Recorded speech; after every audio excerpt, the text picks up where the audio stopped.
Hey guys, welcome back to the channel. In today's video, I'm going to show you how to pay your SSS contribution using Gcash. So first, go ahead and open your Gcash app and make sure you have enough balance in your wallet. Once you're in, you want to tap on Bills from the main dashboard. Next, go to Government and look for SSS contributions in the list. Tap on it to proceed, and from the next page, on the next page, you'll need to enter your SSS number and your payment reference number or PRN. Now, this is very important. You can also generate your PRN from the SSS website or mobile app before making the payment. After that, simply input the amount based on your contribution details.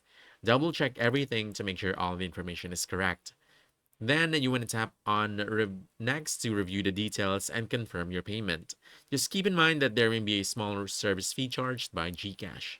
Once done, you'll receive a confirmation and receipt inside the app. It's also a good idea to take a screenshot of that record. And basically, that's it.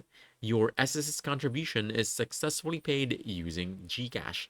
No need to visit any branch. So if you found this helpful, don't forget to hit that like button, subscribe for more quick guides, and I'll see you in the next one. Thanks.